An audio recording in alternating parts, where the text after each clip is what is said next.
प्यारे बच्चों, कक्षा 10वीं विज्ञान में आज हम टॉपिक लेके आए हैं लेंस या लेंस से अपवर्तन। पहले हमने दर्पण के बारे में पढ़ा था।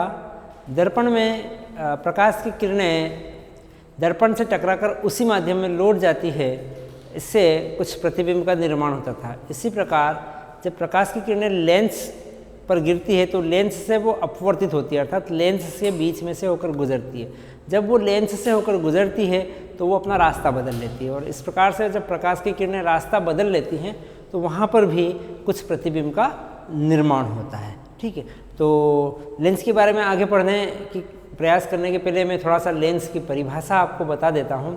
लेंस क्या होता है? लेंस को सामान्यतः हम कहते हैं कि ऐसा माध्यम, ऐसा पारदर्शी माध्यम जो गोलीय सतहों से घिरा हुआ होता है। कोई भी पारदर्शी माध्यम हो, कोई भी पारदर्शी माध्यम जो गोलीय सतह से घिरा हो,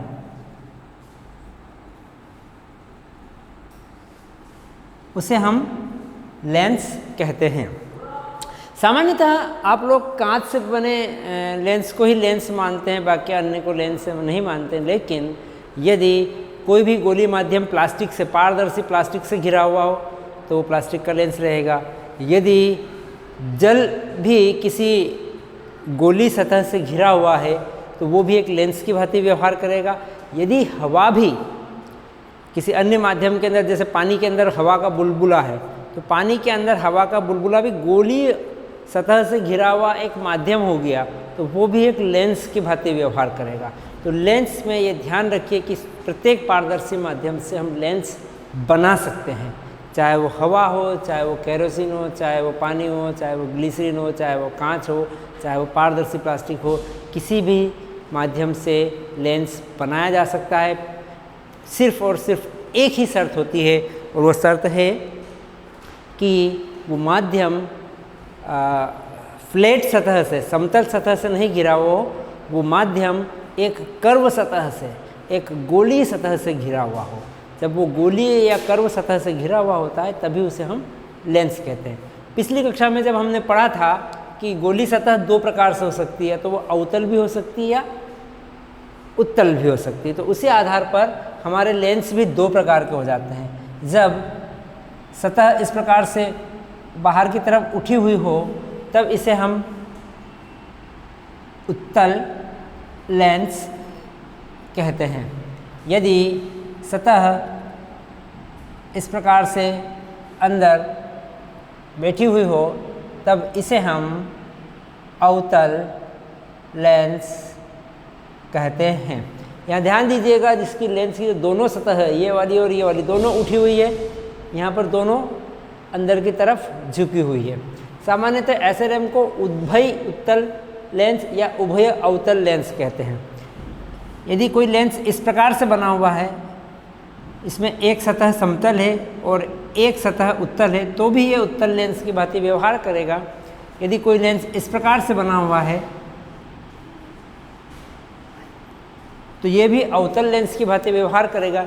लेकिन हम यहाँ पर सिर्फ इसी दो प्रकार के लेंस की बात करते हैं। इस प्रकार के लेंस के बारे में यहाँ पर हम अध्ययन नहीं करेंगे। तो कहीं भी चित्र में आगे इस प्रकार का लेंस हमें दिखाई देता है तो इसे हम उत्तल लेंस कहेंगे, और इस प्रकार का यदि हमें लेंस दिखाई देता है तो इसे हम अवतल लेंस कहेंगे। ठीक है, चलिए आगे बढ़ते हैं। एक प्रश्न आपकी किताब में दिया हुआ है कि निम्न में से कौन से पदार्थ से लेंस बनाया जा सकता है। तो जैसे मैंने अभी आप लोगों को बताया था, जो भी पारदर्शी माध्यम है उन सभी माध्यम से हम लेंस बना सकते हैं। तो इसका उत्तर इस प्रकार से आप दे सकते हैं। ठीक है, अब लेंस से संबंधित कुछ परिभाषाएं यहाँ पर होती है। मैं उत्तल लेंस से संबंधित अभी बता देता हूँ आपको। ये मेरे पास एक उत्तल लेंस होता है। तो उत्तल लेंस में लेंस के बिल्कुल मध्य में जो बिंदु होता है उसे हम लेंस का प्रकाशीय केंद्र O कहते हैं।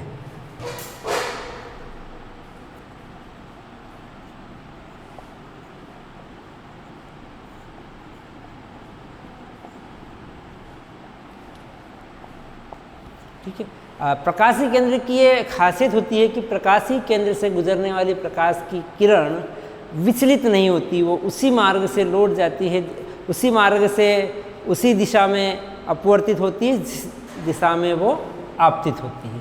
ठीक है, ये लेंस की सतह चूँकि गोली होती है तो गोले का कोई केंद्र होता है, तो इधर वाले गोले का केंद्र कहीं इधर होगा, इधर वाली सतह का केंद्र कहीं इधर होगा। इन दोनों केंद्रों को मिलाने वाली रेखा को हम मुख्य अक्ष कहते हैं। जैसा हमने परावर्तन की स्थिति में गोली दर्पण से संबंधित भी मुख्य अक्ष की बात की थी, तो यहाँ पर भी एक मुख्य अक्ष होता है। मुख्य अक्ष क्या होगा, दोनों, चूँकि इसमें दो गोली सतह है तो दोनों गोली सतह के केंद्रों को मिलाने वाली रेखा मुख्य अक्ष रहती है। यदि एक ही सतह, जैसे मैंने अभी बताया था, एक ही सतह गोली हो तब प्रकाश केंद्र और गोली सतह के केंद्र को मिलाने वाली रेखा को भी हम मुख्य अक्ष कहते हैं। तो ये मोटा मोटा मुख्य अक्ष की परिभाषा हो जाती है हमारी। इसके अलावा इसमें होता है मुख्य फोकस। मुख्य फोकस की परिभाषा अवतल और उत्तल दोनों लेंस के लिए अलग अलग होती है। ठीक है, किसी भी लेंस में दो मुख्य फोकस होते हैं, एक लेंस के बाईं ओर और एक लेंस के दाईं ओर। दोनों के लिए अलग अलग परिभाषाएं होती हैं। परिभाषाएं क्या है, ध्यान दीजिएगा। मैं एक परिभाषा बताता हूँ कि बाईं तरफ का मुख्य फोकस क्या होता है। तो बाईं तरफ का मुख्य फोकस होता है मुख्य अक्ष पर स्थित वह बिंदु, मैं उत्तल लेंस के लिए बात कर रहा हूँ अभी केवल, मुख्य अक्ष पर स्थित वह बिंदु जिससे चलने वाली प्रकाश की किरणें, जिससे चलने वाली जितनी भी प्रकाश की किरणें रहेंगी, ये सारी प्रकाश की किरणें लेंस से अपवर्तन के बाद मुख्य अक्ष के समांतर हो जाती है। ये वाला बिंदु प्रथम मुख्य फोकस कहलाता है। ठीक है, तो प्रथम मुख्य फोकस की परिभाषा हो गई कि मुख्य अक्ष पर स्थित वह बिंदु जिससे चलने वाली प्रकाश की किरणें लेंस से अपवर्तन के पश्चात मुख्य अक्ष के समांतर हो जाती है। यह